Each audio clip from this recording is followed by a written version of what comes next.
Welcome to A Moment of Xen. Time to sit back and relax as model, actress, mentor, and supermom Jenn Simmons takes you on a sexy and wild ride, covering the latest in film, fashion, pop culture, cryptocurrency, fintech, cannabis, and entertainment from the millennial mom's perspective. Here's your host, Jenn Simmons.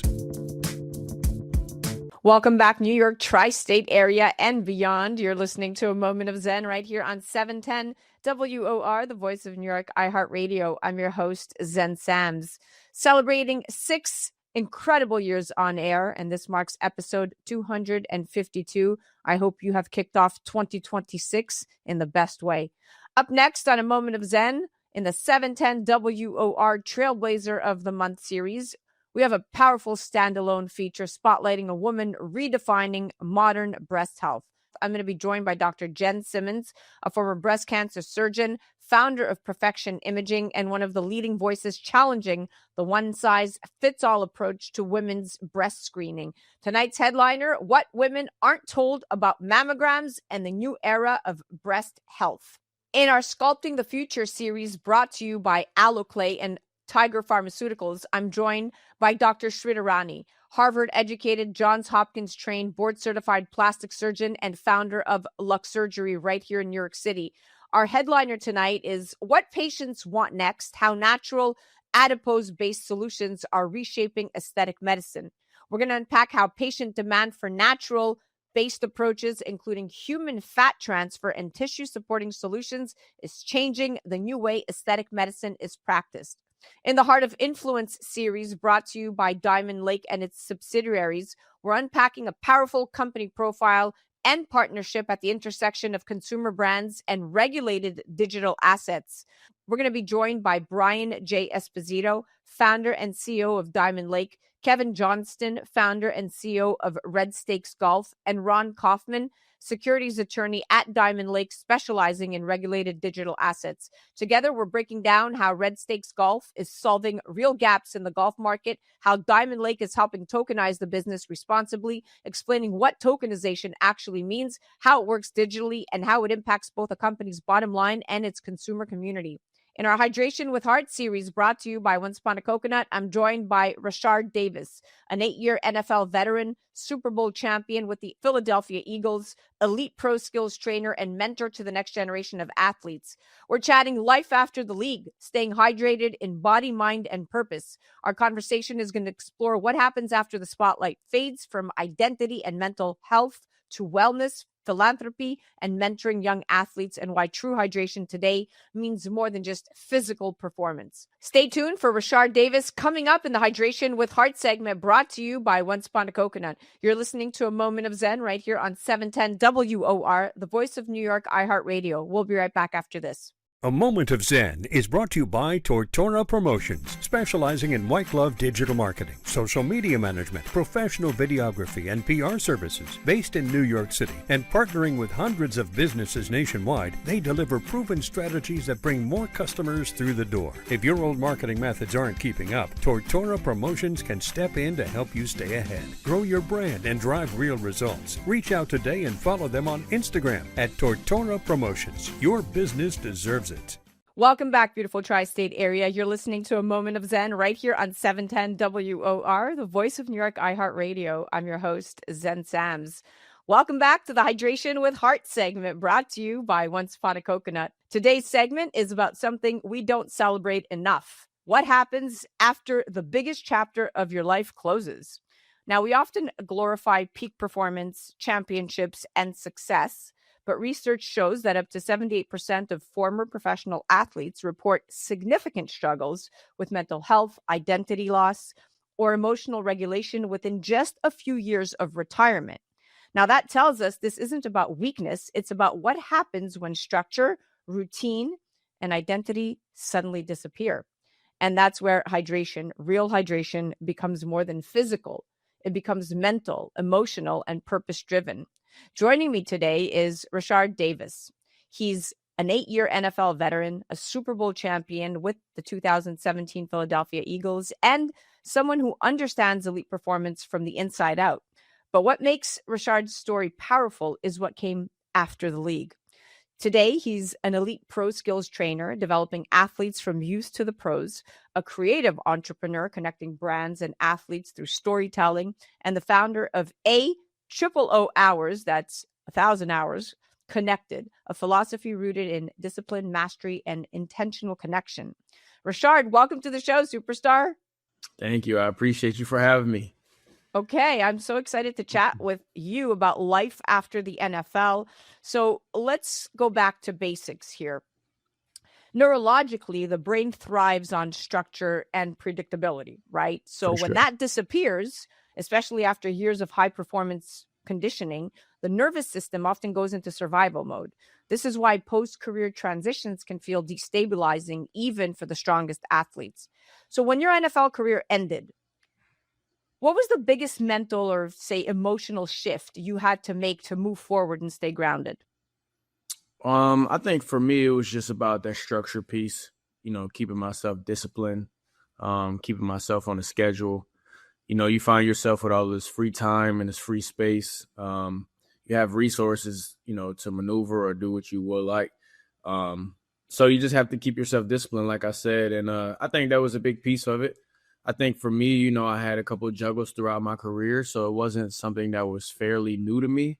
But all in all, when I still didn't have that football piece to fall back on or go into, I had to find something to, occupy that space. So like I said, it was just getting myself on schedule and on track and just figuring out where I need to go and how I need to get there. Yeah, well, what you're describing, you wanting to pave out that journey makes so much sense because when you think of identity, it doesn't disappear overnight. It just has to be reintegrated, not really replaced, right? So you're still that NFL player. You just have to now reshift directions. So I love where your journey has taken you, which leads me up to A00 hours. And I say that because we're on the radio and people can't actually see the logo, but it's fabulous. Now, there's strong research around deliberate practice showing that repetition doesn't just build skills, it strengthens emotional regulation, confidence, and resilience. And your A00 hours connected philosophy feels like a reframing of mastery away from pressure and towards presence. So what does all of this mean to you, your foundation and your organization, and how does that philosophy extend beyond football into real life? Yeah, so it's multiple different pieces of it. 1,000 hours is the household name, that's the big house. And then you have 1,000 hours connected and other things that falls underneath that. But for me, 1,000 hours just represents the journey. So basically, when you're on your road or your path to whatever destination you're trying to get to, whatever goal you're trying to reach, it's a lot of time that goes into it that people don't understand or people don't see. So the A stands for anonymous. And the zeros, they just, represent the time that you put in that, like I said, people don't see. You don't know how much time it's going to take for you to reach your destination. You don't know how much time you're going to have to put in, behind closed doors, behind the cameras to actually perfect your craft, So for me, that was something that I always found myself in. Like with football, it was a journey. It was a roller coaster up and down, but I was still putting in time that people didn't see. They saw the games on TV. They saw the championship trophies being held up. But they didn't see, when I was in the gym at 5 a.m. grinding. Before I got picked up by the Eagles, I had a waiting job. So I had to go wait tables. And then I got off of that job and I would still go back to the gym or hit the field and work out. But then when the call came, I was ready, got to where I had to get to just because I stay optimistic and I stay ready for it. 1,000 hours really is such a beautiful mindset that you have created for yourself and for others. And going back to your philosophy, when preparation meets opportunity, you have success. And getting picked up by the Philadelphia Eagles was no coincidence. It was meant. And that's an important distinction because connection is what keeps both performance and mental health sustainable. And you were smart enough to do that even when the stakes were pretty low and you maintained your training. And that is really what speaks volumes. So let's talk about, as an elite skills trainer, how do you intentionally develop not just better athletes, but healthier humans? So, for me, like when I got to the NFL, coming out of a small city like Charlottesville, Virginia. You know, I didn't have other guys that was pursuing the same dream that I was. It wasn't too many trainers or, you know, people in the city that I could connect with to kind of help me along my way. So, you know, that's something that I had to figure out on my own and navigate on my own, train myself, figured out what I needed, you know, to continue to compete, continue to stay healthy and, you know, recover and everything else. So, you know, now when I'm able to go in and talk to these guys or, you know, really develop these guys, I'm telling them like, okay, put this much time in. This much time is necessary, but at the same time, you need this day for recovery. You need these certain resources or vitamins or, you know, just different stretches, different things of that nature that will just allow you to continue to compete at a longer, you know, range and also at a higher level. Working out is one piece of it, but nutrition, sleep, and all of those things, they all play, you know, a bigger picture, some big balance at the end of the day. So, you know, me just seeing it firsthand and being in it firsthand, I'm able to give them firsthand experience and just knowledge that I was able to learn along the way. You know, they don't have to go through it and burn out and figure it out at the end like, I should have did. It's like, no, let's start now. You know, let's prepare your mind, your body and everything now. So that way, you know, longevity is the piece. You know, my coach always said the more you can do, the longer you can do is, you know, what's going to make you valuable. So that's all the piece that I'm trying to give to them right now. And that's such an important piece. And that's such an important connection, because connection is what keeps both performance and mental health sustainable for young athletes and even for pro athletes. Now, let's talk about hydration, sports drinks, and really coconut water, just as this is a passionate topic of mine. And then we'll come back to some more questions. But hydration is key because this is an area where a lot of athletes and families have been misinformed. Now, whether people listening or viewing have their own opinions about this, the science is clear.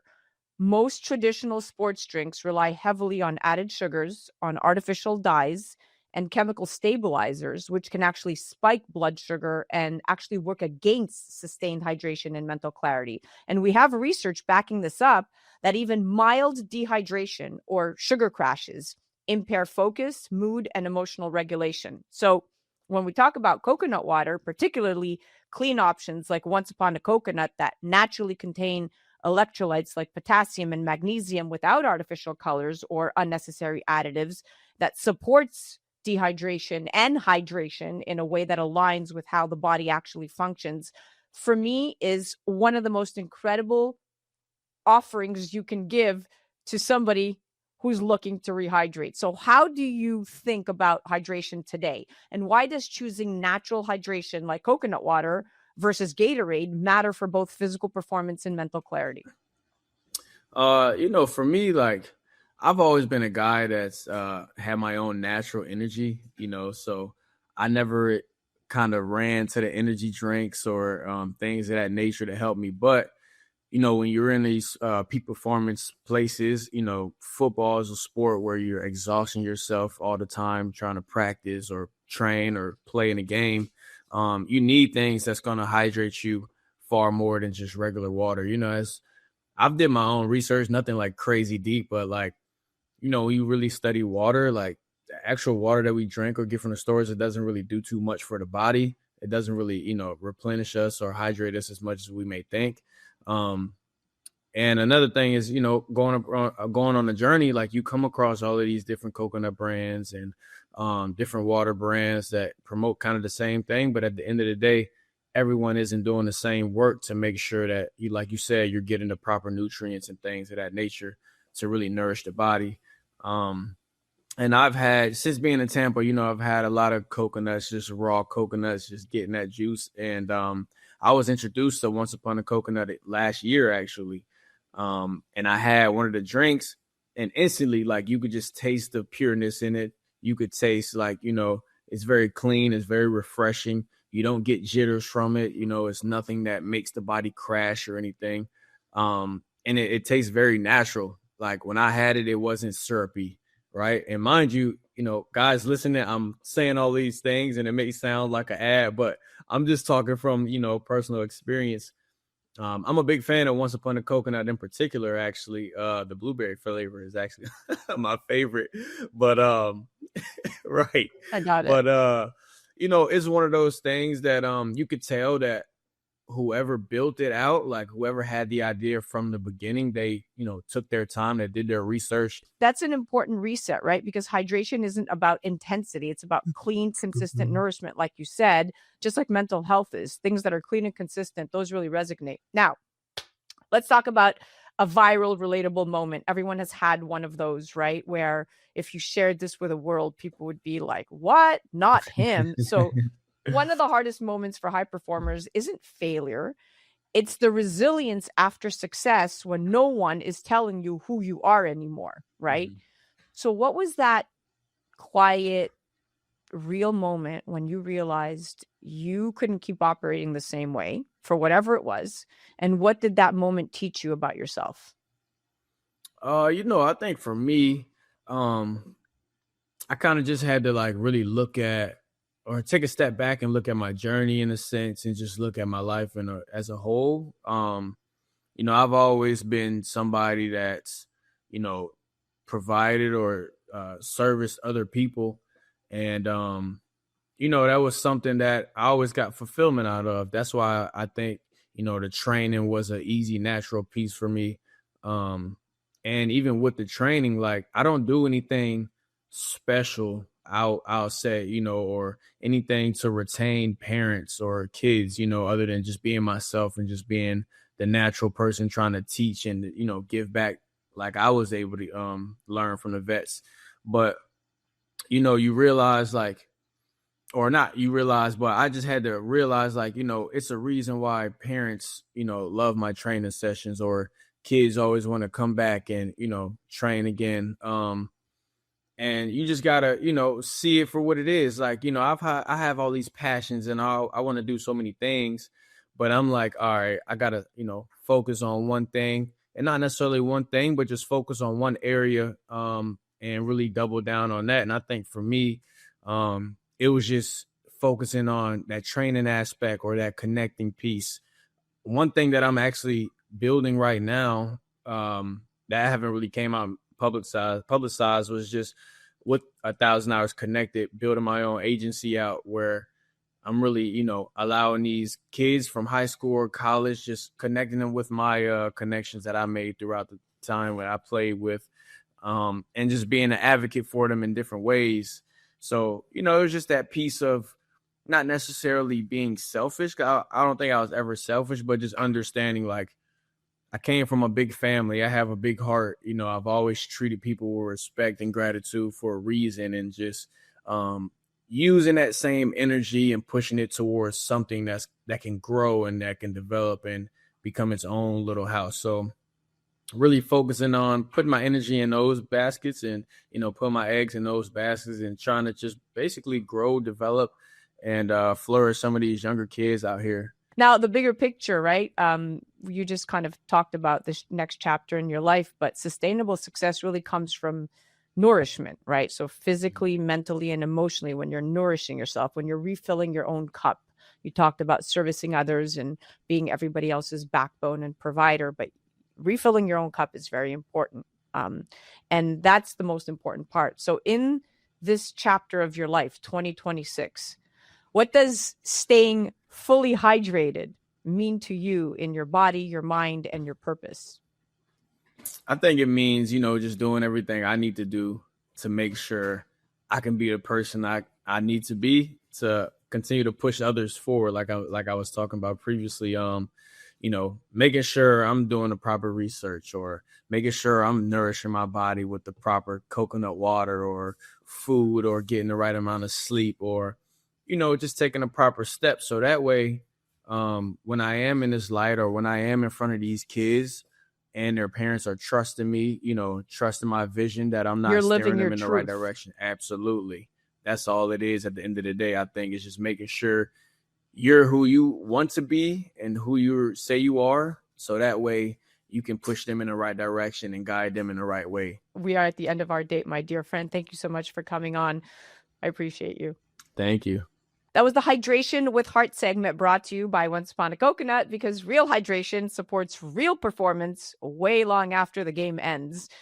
To learn more, you can follow Rashard directly on the gram at sweetfeet6_, and you can also find him on the gram at A00 hours. That's A00 hours. That's 1,000 hours connected. But again, I'm spelling it out for those listeners nationwide at A000 hours.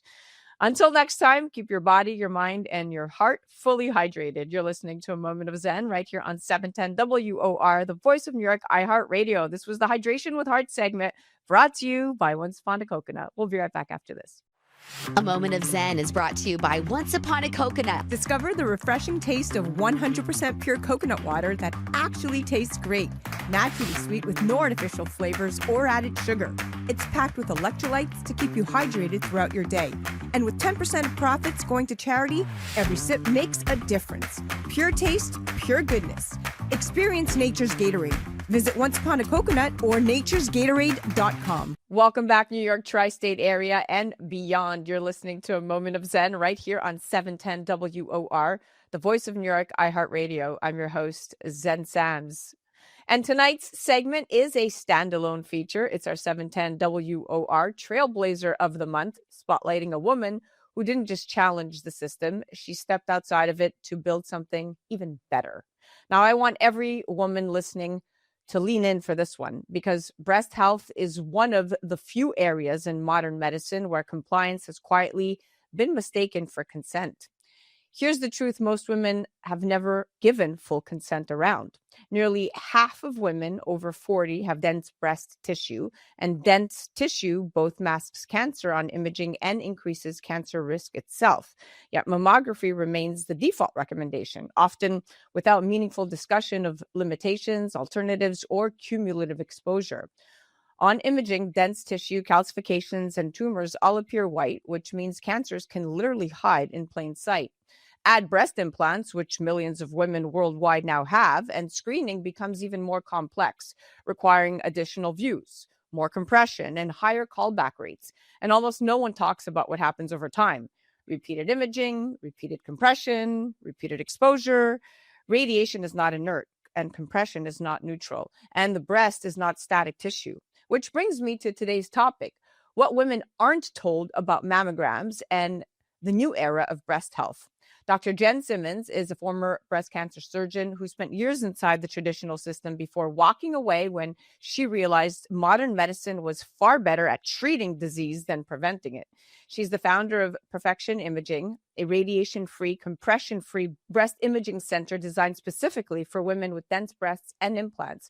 She also advocates for the ARIA TEARS test, which is a biological screening tool that evaluates cancer risk before tumors are visible on imaging. She's the author of The Smart Woman's Guide to Breast Cancer, host of Keeping Abreast, and she's joining us again because this conversation is evolving and women deserve updated truth. Welcome to the show, superstar. Thank you. You can take a breath now. That was a lot. Yeah, we got to give the context here, and welcome to the Expert on the Microphone series. So let's dive right in. You spent years inside the traditional system, operating, diagnosing, saving lives. And that perspective matters because this isn't theory, it's lived experience inside protocol and guidelines and outcomes. So what led you to step away from traditional breast cancer surgery after years inside the system, if you will? Yeah, well, nothing will take you outside of the traditional system like becoming a patient. And that's what happened to me.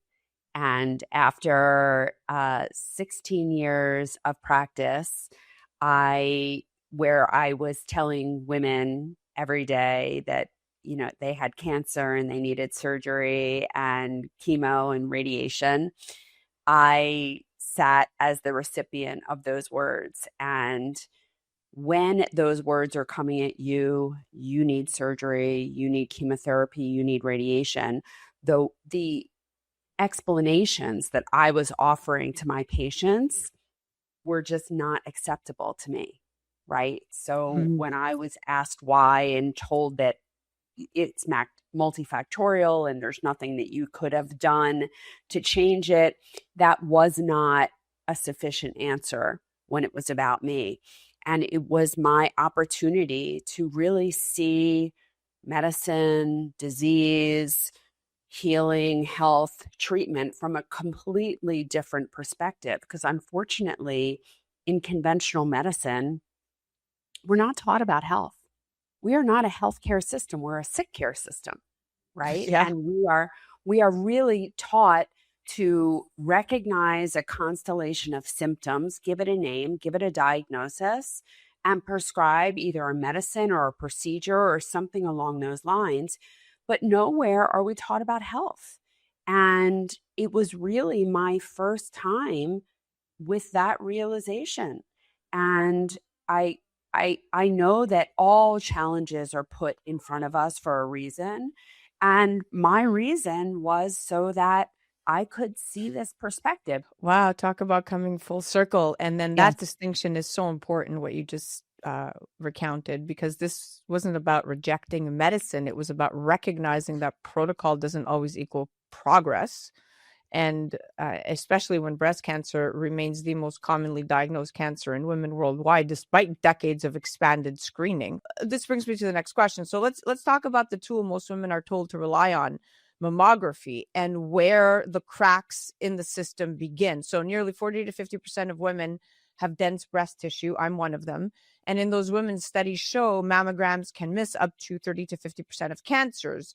Add calcification or implants, here again, which often require displacement views and repeat imaging, and the margin for error increases even more. So why do mammograms fall short for women with dense breast tissue, calcification, and implants? Well, I want to go back to what you just said, which is that protocol doesn't equal progress. And we decided over 50 years ago that we were going to use mammogram to screen for breast cancer. And despite the fact that we miss 40% of cancers in women with dense breasts, which is about 40% of the population, we have not abandoned mammography, despite the fact that there has never been a clinical trial that showed that screening with mammogram increases survival. We have not abandoned mammography, despite the fact that over the last 20 years, the same number of women die every year of breast cancer, despite an ever increasing number of mammograms that are done. So we're not changing the bottom line. So at this point, it is completely about dogma and nothing else, because there is no science to defend doing yearly screening mammograms. And yet, it's what everyone is hearing from their providers or when they go for imaging, even women who are trying to opt out and say they just want an ultrasound. They are essentially being forced to get mammogram. And there is nothing defensible about it. There is no survival advantage to doing mammography every year. And I'm hoping that at the very least, we embrace the outcome of the Wisdom trial, which was just presented in December at the San Antonio Breast Cancer Conference. And that looked at whether or not just across the board saying women should get mammogram every year, or if we should be doing a risk stratification and see if you're at below average risk, or increased risk, and let that determine who should be screened with mammogram. And we learned from that trial that we absolutely shouldn't be screening everyone every year with mammogram because it doesn't improve outcomes. And even in the high risk population, there wasn't a significant benefit to increasing women's screening. And in fact, what they ended up seeing is the more we screen, the more biopsies we do. But we're not saving lives as a result. So I think the takeaway from all of that is that screening needs to be smarter. And I've always said this, screening should be smart, screening should be safe. And what we're doing in the system right now is neither smart nor safe. Now, that is not because there aren't smart, safe options. It's because we are so married to the dogma. And see, this is where women feel blindsided, and I think that, when we look at the other piece rarely discussed in my next question, we'll get to that. But, what you just said, I feel blindsided, right? And I have dense breasts, and dense breast tissue doesn't just make imaging harder. It increases breast cancer risk by 4 to 6 times. Yet most women are never told that. And dense breast notification without explanation isn't empowerment. It's just paperwork, right? They notified me, oh, you have dense breasts. Okay. And what up? Like no one told me what that meant or what that entailed. So I want to talk about another piece rarely discussed, which is exposure, not once, but over a lifetime. So what are the risks of repeated mammograms in terms of radiation exposure and tissue compression? Repeated mammographic screening are repeated x-rays over your lifetime. The more x-rays you have in your lifetime, the higher your risk is of getting cancer. It's cumulative, right? It doesn't go away. Every year, it adds more to the toxicity. Every year, you have a greater chance of having the cells damaged, of cancer forming. So the more x-rays, the more mammograms you have in your life, because let's not sugarcoat it. We gave it a nice name, mammogram, picture of the breast, but it is what it is. It's an x-ray. And the more mammograms you have in your life, the higher your risk is of being diagnosed with breast cancer. And when we do a mammogram, it's not a standard dose for everyone. Everyone doesn't get the same dose. You get the dose that you need to penetrate the tissues. So if you have a bigger breast, you're getting a bigger dose. If you have a dense breast, you're getting a bigger dose. So it's not the breast density, especially in the premenopausal woman, it's not the breast density that's meaningful. It's the damage that the mammogram is going to do to those dense tissues. And as there has never been a survival advantage proven from screening with mammogram, why are we screening young women when we know it's not effective and it can only cause harm? There's only downside. Why are we screening them with mammogram? And the answer, unfortunately, is that it doesn't make a lot of sense, but it makes a lot of dollars. So this is where your work shifts from critique to solution, right? Yes. What is PerfeQTion Imaging? And that's perfection with a QTION. And how does it differ from traditional mammography? So again, I go back to what we're talking about, which is the screening population, right? These are normal, healthy women who are asymptomatic, who we have no reason to believe that they have breast cancer. And I think that it is unethical to expose these normal, healthy women to anything dangerous, to radiation, to compression, to gadolinium.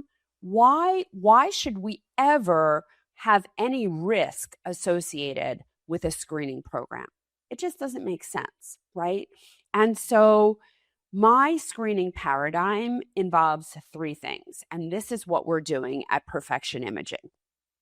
First, they're getting a physical exam, but I encourage women to examine their breasts every month. Everyone thinks their breasts are lumpy. That's absolutely true universally. And all we need to do is own our lumps. We need to know what our breasts feel like when they're normal so that we can recognize when there's been a departure. But everyone who comes to PerfeQTion Imaging and Wellness is going to get an exam. And then we're also doing a biologic test. So we are examining the tears for 2 inflammatory proteins that are associated with the early stages of breast cancer, sometimes before there is even clinical disease. And so we're imaging everyone to see if they have something. But please know that imaging is only ever early detection, if you would even consider it that. And what I'm really interested in and what I'm looking to change the conversation around is true prevention. And so if you can recognize those women that are at risk, those women that have the inflammatory precursors to breast cancer, you can prevent a diagnosis. So I'm using the ARIA tears test in order to look at the tears for these inflammatory proteins and potentially prevent a diagnosis. So everyone that comes to PerfeQTion Imaging and Wellness gets an exam, gets an ARIA tears test, and then we're doing the QT exam.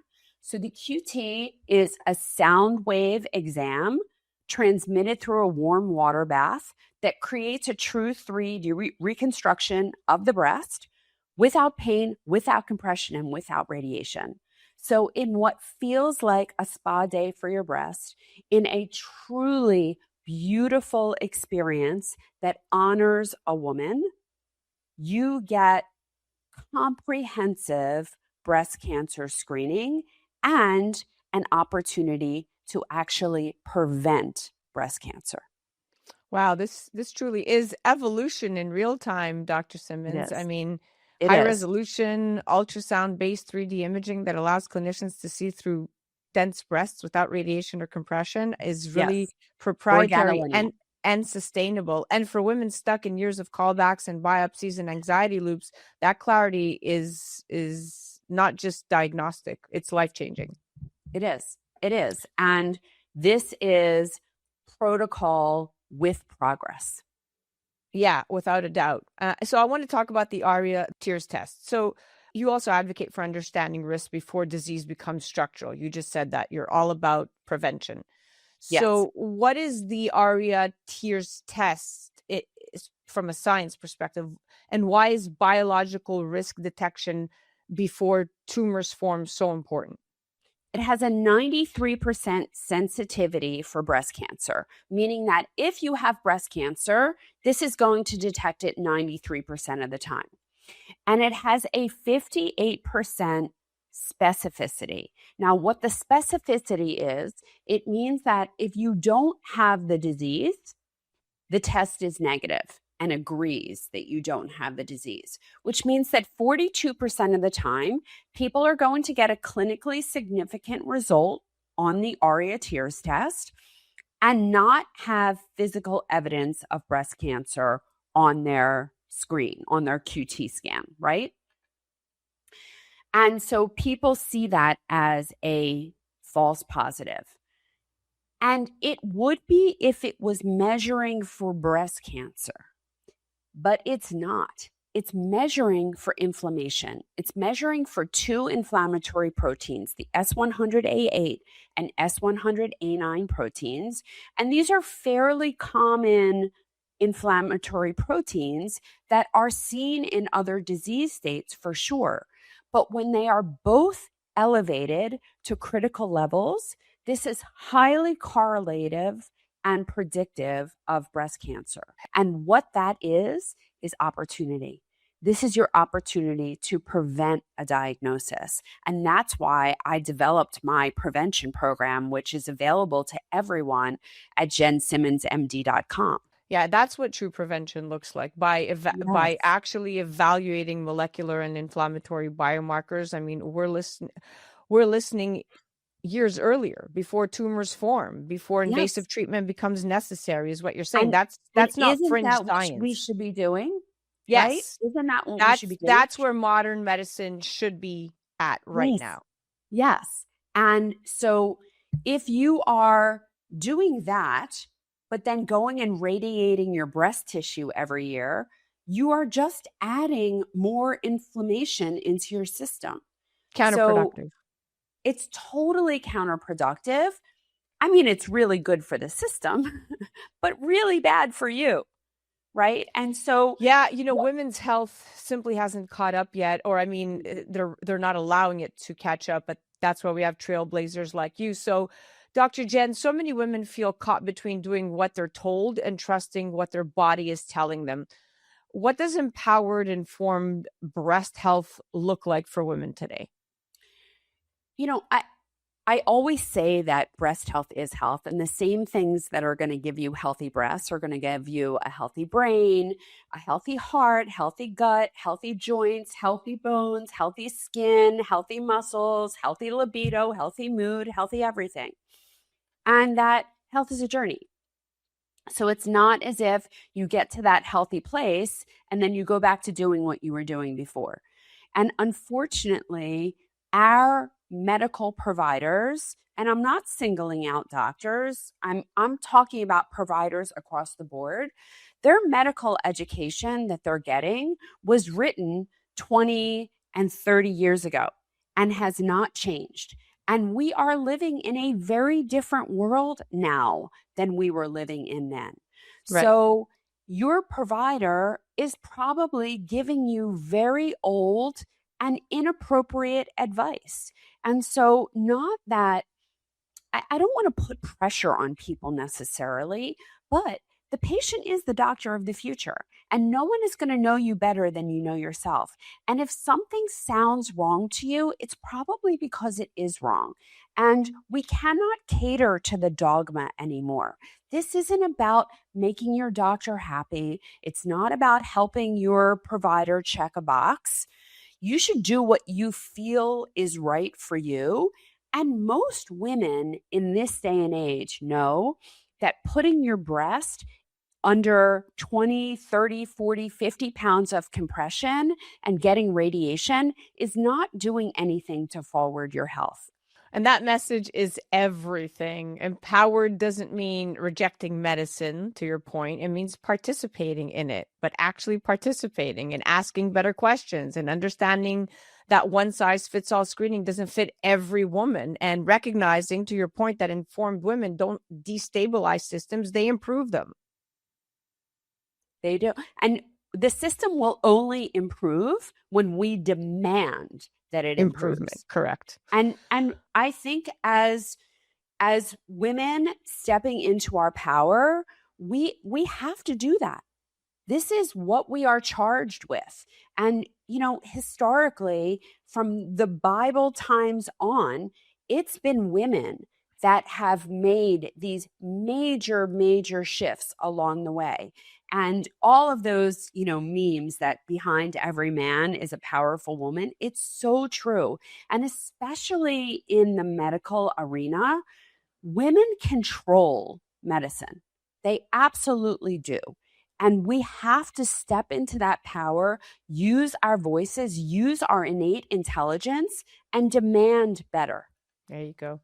Well, we are officially at the end of our date, my dear. Thank you so much for coming on and being such a breath of fresh air in this new year, and more importantly, giving us such incredible expert on the microphone advice. We appreciate you. It's my pleasure to be here. To learn more, you could head directly to PerfeQTionImaging.com. That's perfection with a QTION imaging.com. You can also follow Dr. Jenn Simmons directly on the gram and on YouTube at Dr. Jenn Simmons. That's 2 N's and 2 M's. And you can also explore her book, The Smart Woman's Guide to Breast Cancer, and her podcast, Keeping Abreast, because asking questions isn't being difficult, it's being informed. You're listening to A Moment of Zen right here on 710 WOR, the voice of New York, iHeartRadio. We'll be right back after this. A Moment of Zen is brought to you by Skin by Sari. Nationally recognized injector Sari Katz is redefining cosmetic treatments with an approach that's subtle, precise, and confidence-driven. Whether you're new to injectables or looking for an expert touch, Sari creates results that enhance your natural features. Never mask them. Discover what personalized aesthetics should feel like. To learn more, visit skinbysari.com or follow at skinbysari on Instagram.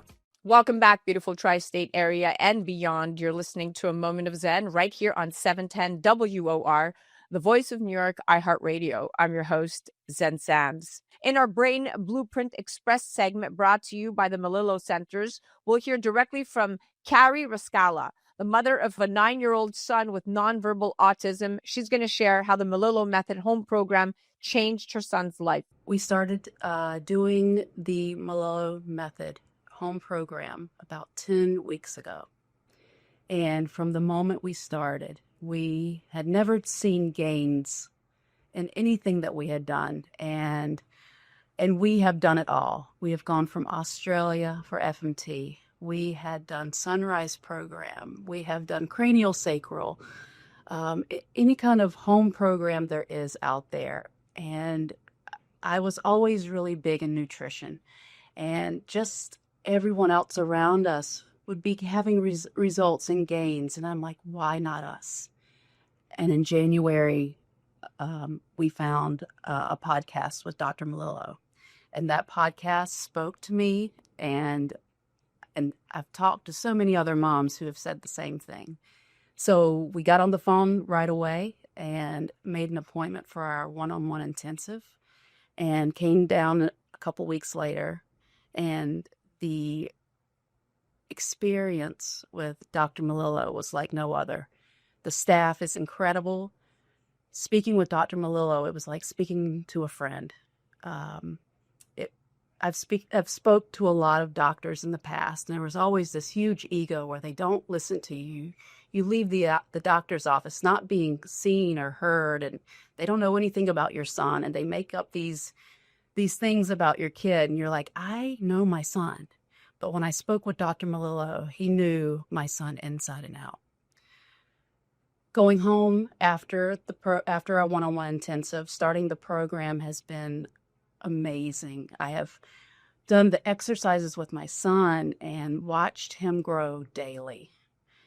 I'm shaking because it's just, I'm trying not to cry. It's just been an incredible experience. And there's a sign out front that says, "Hope lives here." It should say, "Miracles live here." And I'm watching my son grow every day. Every day is like Christmas. And this is it for us. We don't have to look anymore. Malillo Method is our program. A Moment of Zen is brought to you by the Malillo Method Centers, where hope truly lives, specializing in ADHD, dyslexia, autism, and other neurological challenges. Dr. Robert Malillo and his team create personalized treatment plans that go beyond symptom management. Using advanced neuroscience, they help children and adults reach their fullest potential. Families worldwide choose the Malillo Method for answers and results. Begin your journey to better brain health at drrobertmalillo.com. Welcome back, beautiful New York tri-state area and beyond. You're listening to A Moment of Zen right here on 710 WOR, the voice of New York, iHeartRadio. I'm your host, Zen Sams. Welcome back to Sculpting the Future series, brought to you by Aloclay and Tiger Pharmaceuticals. This is the segment where we go beyond what's trending and into what's actually changing how medicine is practiced. Today's conversation is titled, "What Patients Want Next, How Natural Adipose-Based Solutions Are Reshaping Aesthetic Medicine." Because today's patients, especially women, are no longer asking just what delivers volume. They're asking, does this align with my body? Is this using natural tissue? And does the science behind it make sense long-term? Is it sustainable? According to the American Society of Plastic Surgeons, minimally invasive aesthetic procedures have increased more than, are you ready? 250,000% since the year 2000. But over the last decade, patient motivation has really changed. Recent patient decision studies show that over 75% of women now research materials, sourcing, and biological compatibility before committing to a procedure, and nearly 2/3 say natural integration matters more than immediate volume. Now, that shift in patient intelligence is what's creating an innovation gap where expectations are outpacing traditional tools. And that's exactly what we're going to unpack today. Joining me is one of the most respected and forward-thinking voices in aesthetic medicine, Dr. Sachin Shridharani, Harvard-educated, Johns Hopkins trained, board-certified plastic surgeon, founder of LUXURGERY, and associate clinical professor of plastic surgery at Washington University School of Medicine in St. Louis. He's authored over 200 peer-reviewed publications and abstracts, lectures internationally, serves as a principal investigator for clinical trials, and is frequently featured in the New York Times, Harper's Bazaar, NBC, Fox, and ABC. That's just to name a few. Welcome to the show, superstar. Oh, thank you so much. That is way too warm of an introduction. So thank you so much for having me. The accolades are on your end. Congratulations, Zen, with everything that you have accomplished. And thank you so much for being the voice for so many. So I'm honored to be on your show today. I can add that to the list of other media now. So thank you. So let's dive right in. So we're seeing a very clear shift in patient expectations. Patients are asking for, they're not asking for those exaggerated results anymore that we saw a decade ago. They're asking for natural outcomes, tissue respecting approaches, at least I am, and solutions that feel more like medicine than cosmetics. In fact, recent aesthetic trends, really, the data shows that natural appearance now outranks price and downtime and even longevity as the top patient priority. So from your perspective, doctor, how have patient expectations, at least in your practice in aesthetic medicine, changed over the last 5 to 10 years? Sure. Well, you gave us a lot of incredible statistics and data points just kicking off, and those were definitely spot on. So whether you're looking at ASPS, American Society of Plastic Surgeons, or the Aesthetic Society, those stats are what the stats are. Minimally invasive treatments are the world's most frequently performed cosmetic treatments. So as a surgeon, I love my scalpel, but I now realize more than ever what patients want in the power of a syringe. And it's complementing both of those together that leads to great outcomes. Expectations are at an all-time high. People want the world. We want to look our best, feel our best, but without it being overly dramatic, incredibly natural, which is also speaks to my heart being in New York City, because we're looking for kind of more natural, elegant, non-exaggerated results. It is that undetectable era. So there are some challenges with trying to use conventional modalities to get people the most natural and beautiful results without looking fake or artificial, and just wanting to look like the best version of themselves. So those are kind of what I've seen over the last few years evolving.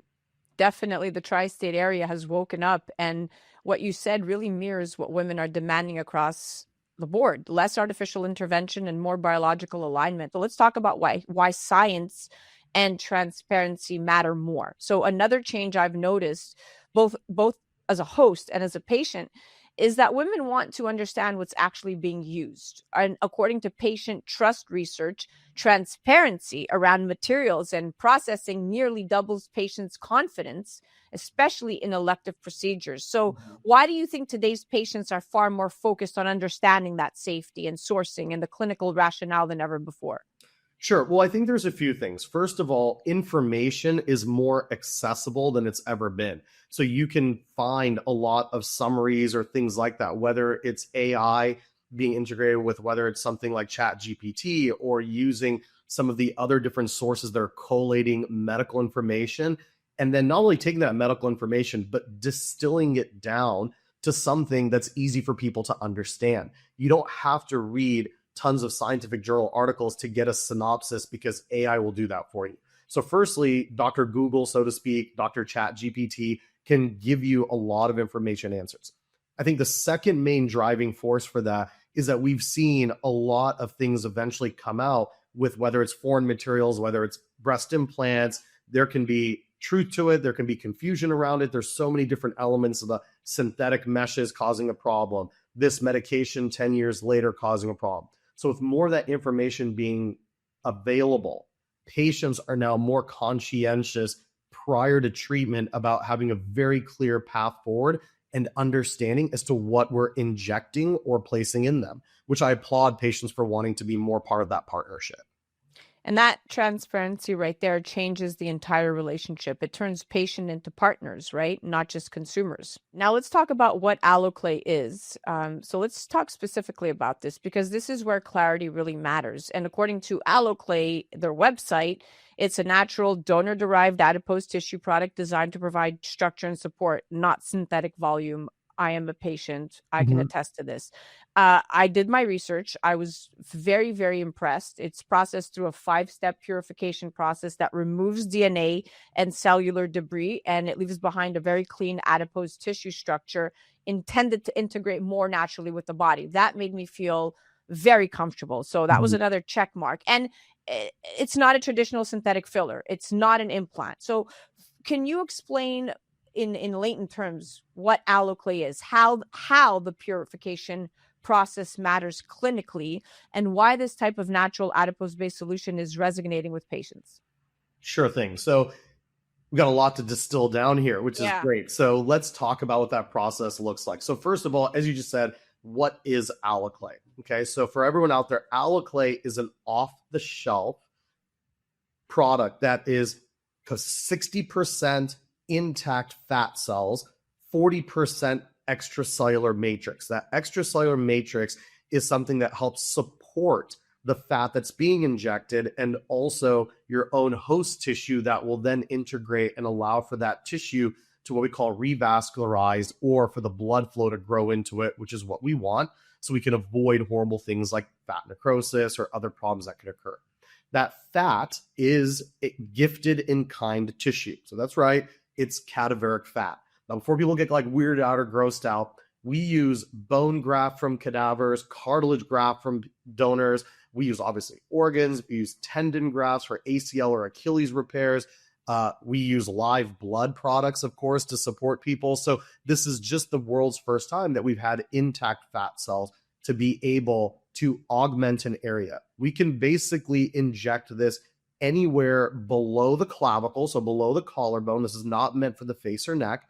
And we can inject to help support volume in, for example, breasts. For example, the case that I did yesterday of a young woman who'd had really poorly done liposuction that has all these contour irregularities. I'm able to go back and lipofill and rebuild her abdominal wall. We could do it for buttocks or hip dips. So these are all the areas, in addition to others, where we can create some beautiful, nice, natural volume and support with this product. And we can talk about DNA content and all of that in a little bit, because that often comes up. Yeah, that's my next question. So one piece patients rarely hear about is DNA content. Tissue science research shows that residual DNA can influence inflammatory response and how well tissue integrates over time. So from a clinical standpoint, why are minimal DNA levels important when using natural adipose-based products in the body?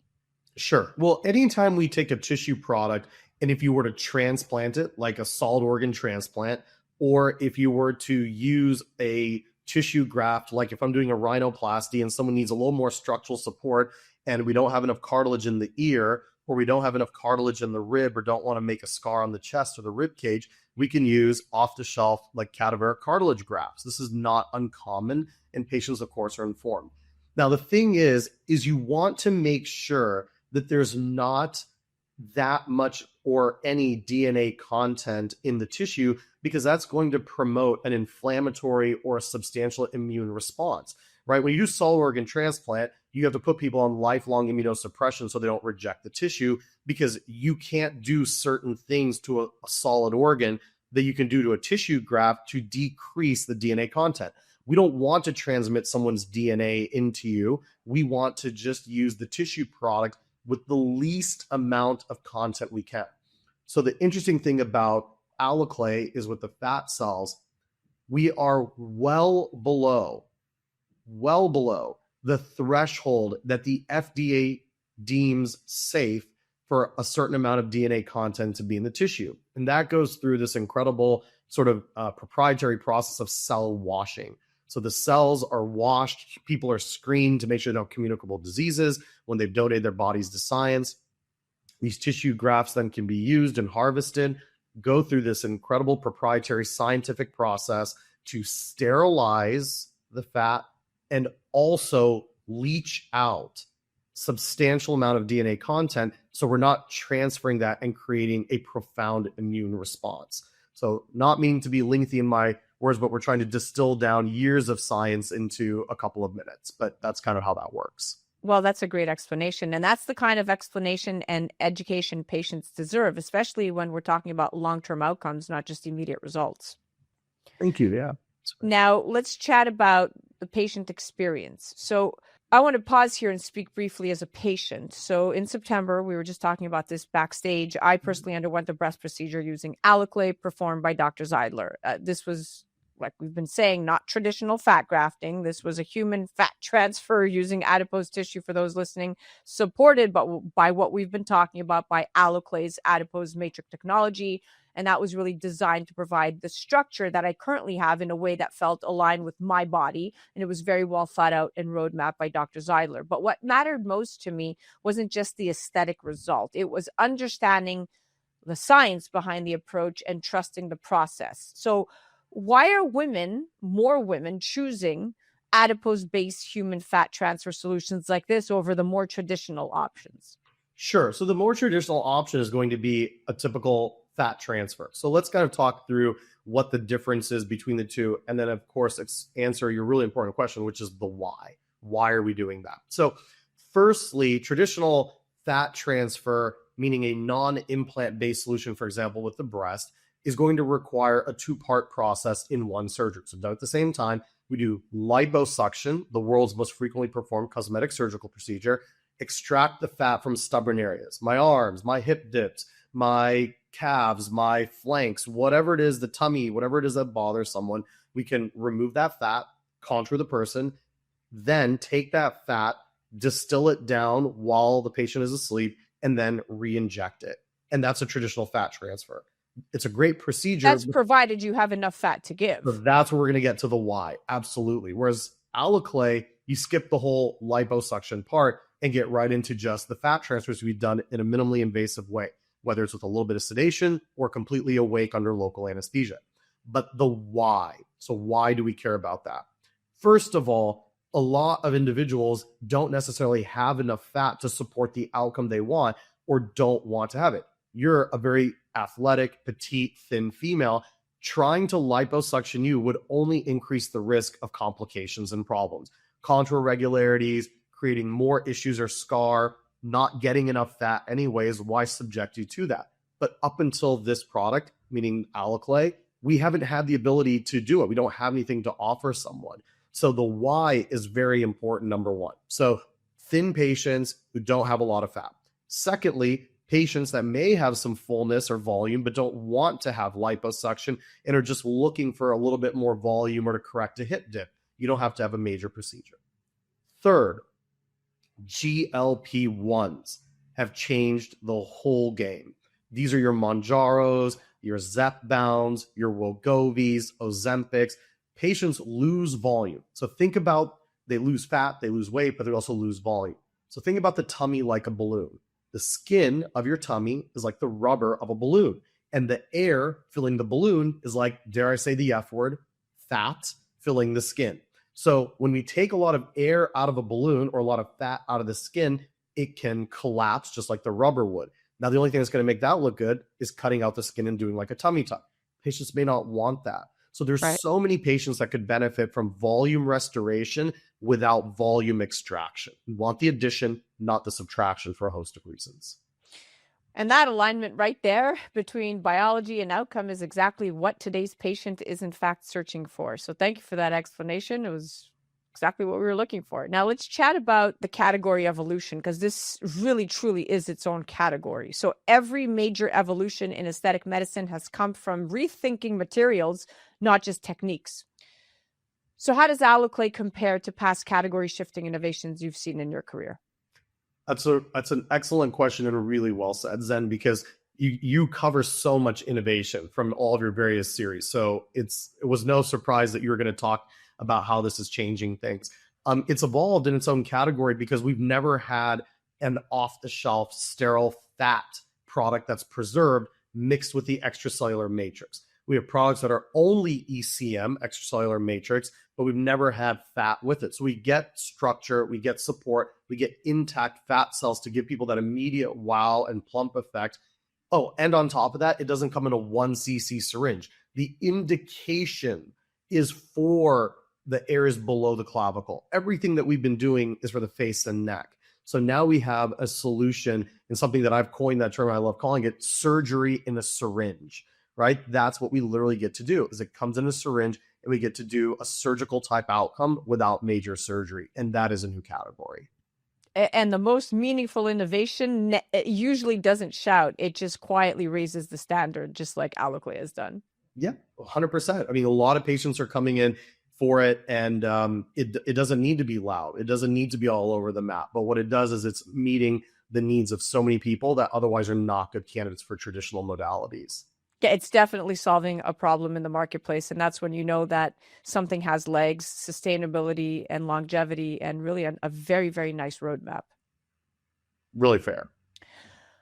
Well, we are at the end of our date, my dear friend. Thank you so much for coming on. Today's conversation made something very clear. Patients aren't just choosing procedures anymore. They're choosing approaches rooted in natural tissue, in thoughtful science, and more importantly, long-term integration. So thank you for helping us go down that rabbit hole.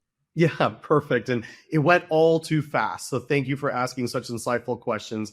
And once again, it's a real honor to be here to share on your show. Your platform is phenomenal, and I really love the education that you provide countless people from across the world. So thank you, and it's been a real honor to be here.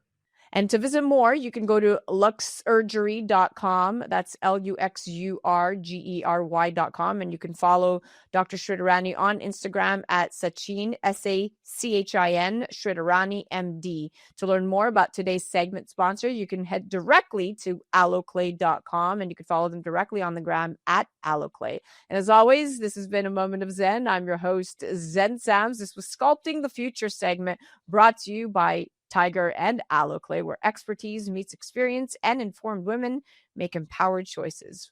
You're listening to A Moment of Xen right here on 710 WOR, the voice of New York, iHeartRadio. We'll be right back after this. A Moment of Xen is brought to you by Your Home TV with Kathy Ireland and their channel partners. Head to yourhometv.com for free, family-friendly programming, streaming 24/7. In business and in life, there's always an upside. Finding it is often the challenge. Having a mindset that looks for it and embraces problems as opportunities is the key to thriving. Finding the Upside with Maria de Lorenzo Reyes explores the transformative power of optimism, featuring visionary business owners, influential leaders, and inspiring everyday people. Tune in and see how they navigate changing conditions with optimism and innovation. Watch the special series One Tough Chick, highlighting resilient and powerful women, streaming on yourhometv.com. Tune in to A Moment of Zen, Saturday nights from 9 to 10 p.m. on 710 WOR, the voice of New York.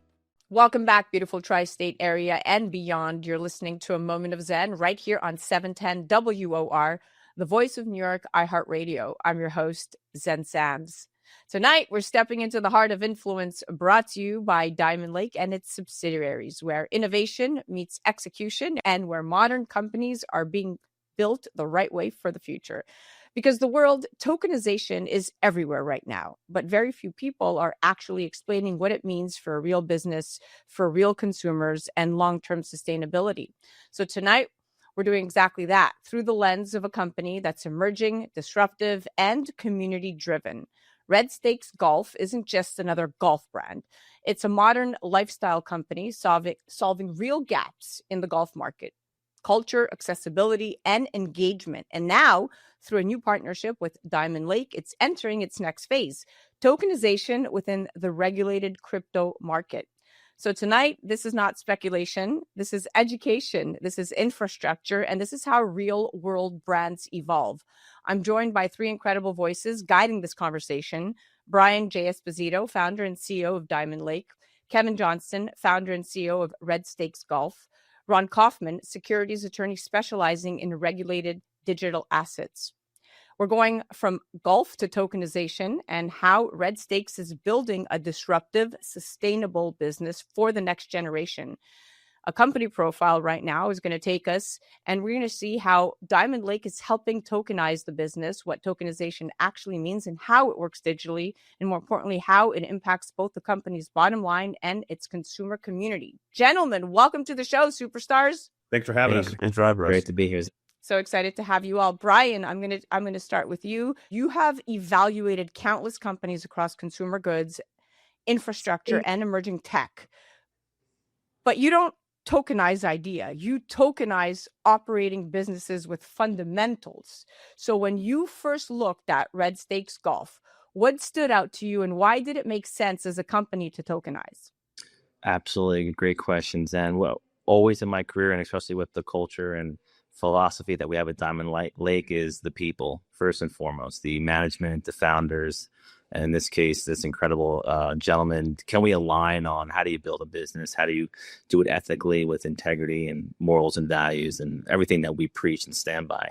Once we align there, then we start to move forward on what is the business model.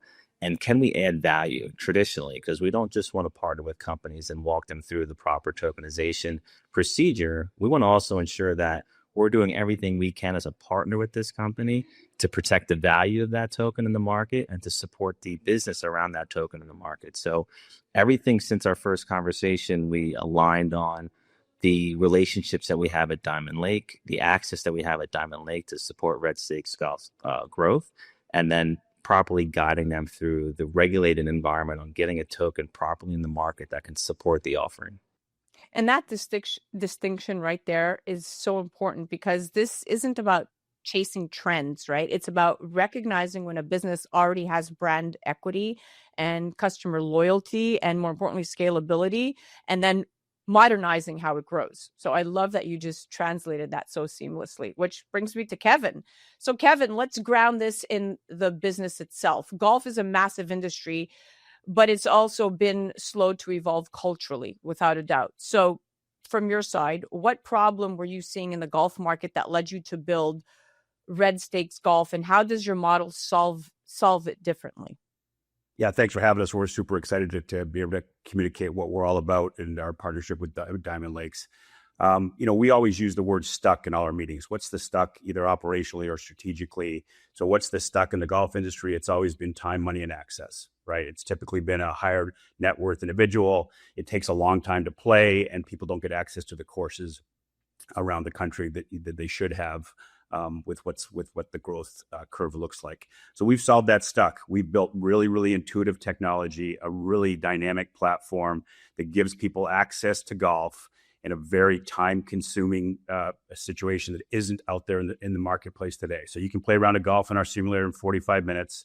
You can play with your friends. The club, which is our software platform, enables people to play against each other regardless of location. So all four of us could have a simulator in our home or business, and we could play instantly by you setting up a tournament in 3 minutes, and we're playing. The nice thing about the golf industry is it's definitely on a growth curve. There's a lot more people playing, and we really think that we've taken that to the next level with really intuitive hardware without sacrificing performance and a very dynamic platform. That's very interesting, and that's what makes this compelling, because you didn't just build this concept, right? You build a brand that feels inclusive and modern and connected to how people actually live and play today. Yeah, So I love that platform. So Ron, before we even say the word token, there's a legal and regulatory foundation that has to be in place, especially when you're entering the regulated crypto market, right? So what has to be true structurally and legally for a company to do this the right way? Well, it's a process that I call Get Smart, where we're taking our normal agreements and we're entering them fully automated and embedded in the actual asset, in the token. So we'll enter smart contracts between the shareholder and the token holder and the corporation. All the corporate governance will all be entered in smart contracts, which will all be fully self-executing and automated. So there'll be no disputes or no problems down the road. Well, I mean, I love how you frame that. It's as simple as it gets, because regulation here it's not a barrier. It's actually what creates legitimacy and protection and long-term viability, right? So this feels like a nice safeguard. It really is. It allows future disputes to be solved in the beginning without the use of attorneys. We love that, without the use of attorneys, because they're expensive, sure. Yeah. So Brian, a lot of people still hear tokenization and think speculation and hype. Okay. So in practical terms, what does tokenization actually mean for a real operating company's growth, infrastructure, and more importantly, balance sheet? Yeah, I mean, there's so many different theories and philosophies out there. We've kept, even prior to me joining Diamond Lake, it's been consistent around how I've looked at tokenization. It's just access into a company or a revenue model, right? And on a fractional ownership side. So it allows for anybody around the world with a smartphone to have the digital wallet to be able to participate in a company or a project that they believe in. Oh. And the ability to give the 99%ers a chance to be part of something always interested me. And now technology has caught up to that. Everybody's walking around with a smartphone. They may live in a hut, but they have an Android device. And if you can give them sense of ownership into something, that is, that's a movement for humanity. It used to be you put your flag in the sand, you own a piece of land, and you felt like you've accomplished something. Now it's fractional ownership into some sort of asset.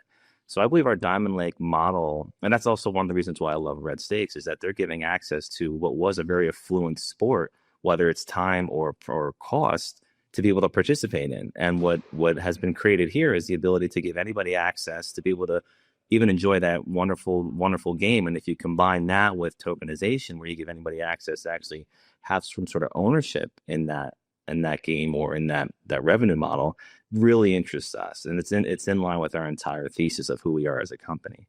So it's simple as that, as I can say. It's just fractional ownership into something. And in our our case at Diamond Lake, it's the legal, regulated way of doing that. And we're really excited about current administration's changes here in the United States. They're doing everything they can to make the USA the capital of crypto. So it's great timing for our company to be able to work with amazing companies like Red Stakes and show everybody what we can do. Wow, Brian, this is such a critical reframe because tokenization as a tool, not as a shortcut, is what you're saying. So let's move on here. Kevin, this isn't just about the company, it's also about the customer. So Right. How does tokenization change the relationship between Red Stakes and your consumer base? What does it unlock for golfers and the broader community around the brand? Well, the good news is we didn't need to make it fit, right? The RSG Club, which is our game engine, was already built for this type of relationship. Maybe by default, but it's worked out so well that we're giving people more access, as Brian just alluded to. But it also positions the player to have more engagement and ownership in something, and that's where the tokenization fits perfectly. I'm the lowest man on the pole here from a tokenization understanding, but the one thing I do know, it's here now. It's not the future. And be able to offer that to our database and our customers and our players. Our database is very customer centric. So again, the customer can set up the tournaments and set up the events. And when you add tokenization to that, it just makes it a very powerful tool. Yeah, that is very powerful. You're 100% right, because now customers aren't just buyers, they're participants. They're Right. aligned with the brand's success. It's all psychology, and it's an important psychology to acknowledge. Yep, agreed, 100%. Yeah. Ron, without getting overly technical, walk us through what tokenization actually entails behind the scenes from a digital and compliance standpoint. Okay, well, tokenization is when you have something from the real world, whether it's identity, access, money, stock, homes, revenue, and you represent it digitally. The token isn't just a file or a scanned document. The token doesn't just represent the asset, it becomes the asset.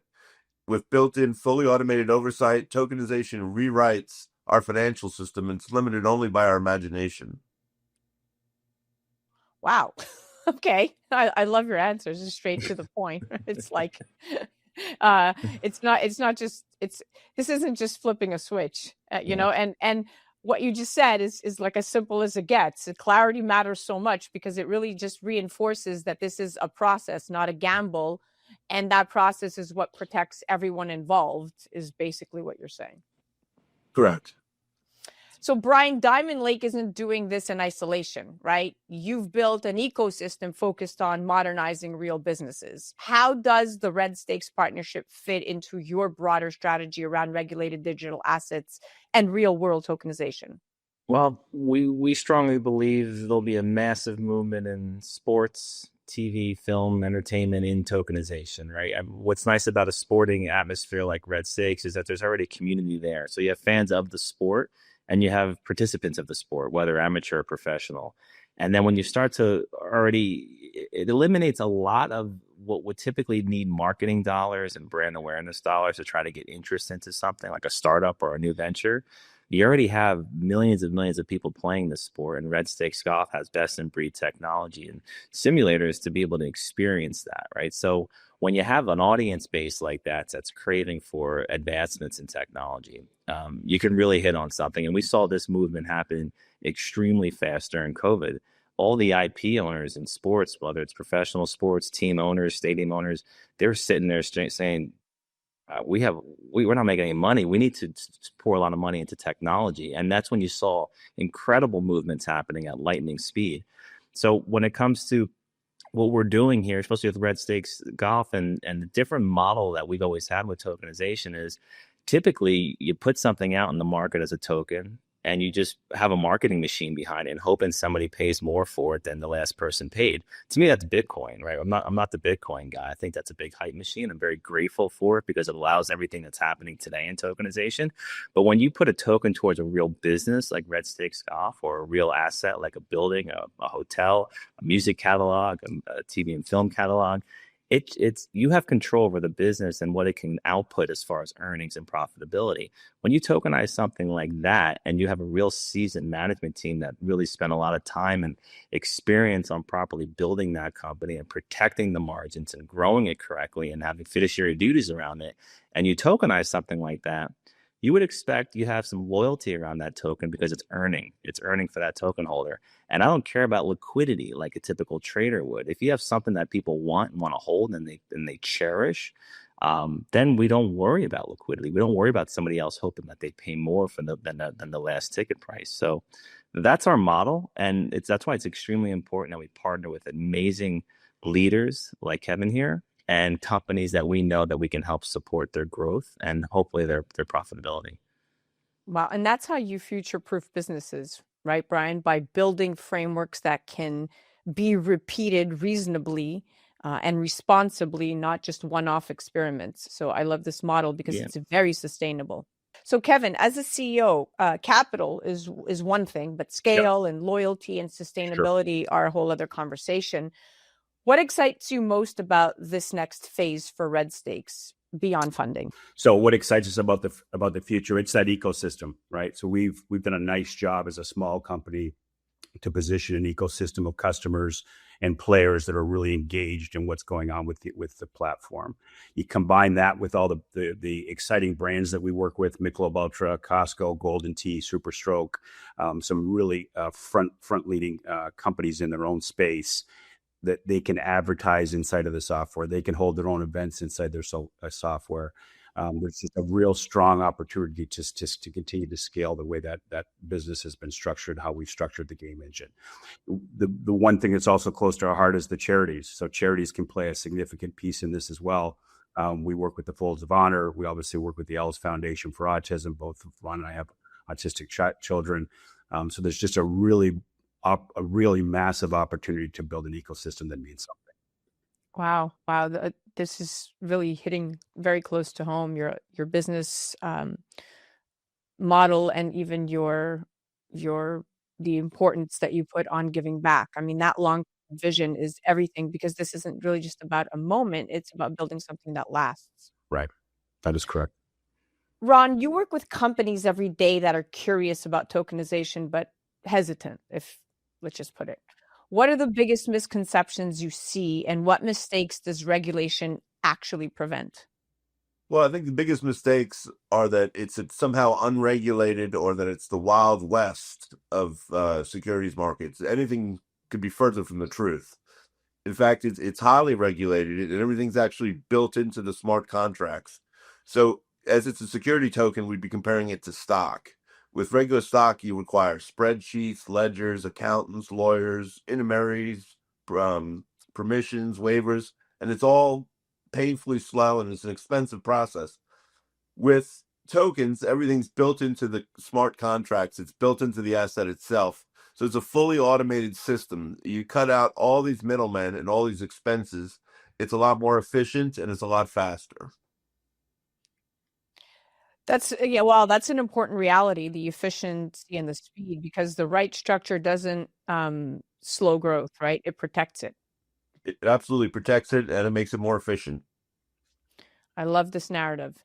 Brian, let's zoom out. If this partnership is successful, what does the success look like for Red Stakes as a business, for its consumers, and for the future of tokenized real-world brands? Okay, well, we're going to take the word if out of that I question. was just going to say that. You caught it. And we are a public company. Our goal and aim is to create a new additional financial mechanism to help support the growth of red stakes and to bring loyal long-term token holders to be part of the company of red stakes. And that's our vision and growth and plan. And really put a great use case and spotlight on what tokenization can do to help amazing companies and leaders like Kevin and like Red Stakes. So that's what we plan to do. We are going to put all of our efforts to ensure that we have a successful program to help support Kevin and his team and his company. And also what's great about companies that are stuck, even as Kevin said, they use that term in their business strategies. There's so many companies that are stuck on capital raising. The traditional markets or traditional ways to capital raise is debilitating for entrepreneurs. It's soul crunching. Even if you have the best, most amazing thing in the world, unfortunately it's who you know. And if you know the wrong people, it's even more painful because it just doesn't work.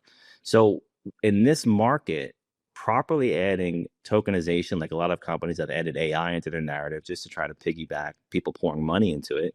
When you properly articulate a really good strategy about, hey, we're going to go into including tokenization into our business model, in theory, you think that'll also help companies with their traditional capital raises, because that's a whole different investor pool right now that are looking for companies that have proper tokenization programs built into their companies. So, our goal is to always add value, right? And we're not just transactional. We're not just going into the market and say, hey, use our tokenization program and experience. It costs this. Now, when we go into a partnership with a company like Kevin and Red Stakes, we're making intros to everybody that we have access to help the company grow. If you look at our board and team at Diamond Lake, they're icons of industry. So these are leaders in their space that we know will open up their doors to help our partners and the companies that we work with. So we're all in. You can't be half pregnant, I say all the time. So our goal is to make this a very successful partnership and to show the world what we believe the right strategy in tokenization is. And that's what Diamond Lake is I think, properly and smartly putting together. And that's the heart of influence, building companies that evolve responsibly, grow sustainably, and bring their communities with them. I love it. And as always, thank you for spending this moment with me right here on A Moment of Xen. That was the Heart of Influence segment brought to you by Diamond Lake and its subsidiaries. You're listening to 710 WOR, the voice of New York, iHeartRadio. We'll be right back after this. A Moment of Xen is sponsored by FinTech TV. FinTech TV, the newest streaming channel focused exclusively on the business of blockchain, digital assets, and sustainability. Broadcasting from our studio on the floor of the New York Stock Exchange with daily reports from NASDAQ, global expansion, and 24/7 coverage. Become part of the launch. Head to fintech.tv/invest. Fintech.tv/invest. Tune in to A Moment of Xen, Saturday nights from 9 to 10 p.m. on 710 WOR, the voice of New York. Welcome back, beautiful tri-state area and beyond. You're listening to A Moment of Xen right here on 710 WOR, the voice of New York, iHeartRadio. I'm your host, Zen Sams. Welcome back to the Clean Collective segment brought to you by Society Brands and Crunchy, where we cut through the buzzwords and give you the real story behind clean living and clean beauty. Let's talk about a term you see everywhere right now, toxin-free. Well, here's the truth. There's no legal definition for toxin-free. It's a marketing phrase, not a regulated standard. Everything can be a toxin at the wrong dose, even water.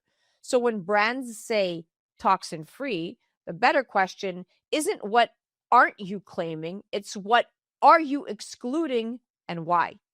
Real clean beauty is about ingredient transparency, safety thresholds, and cumulative exposure, especially for women, kids, and developing bodies.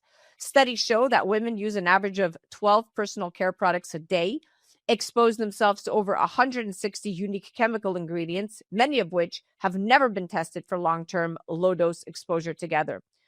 That's where brands like Crunchy stand apart. Instead of vague promises, Crunchy focuses on banned ingredient lists, full disclosure, third-party testing, and formulations designed to reduce overall toxic load, not just sound clean. Because clean isn't about perfection. It's about better choices, better standards, and better information. So next time you see toxin-free, pause and ask, What does that actually mean for my body and my family and my long-term health?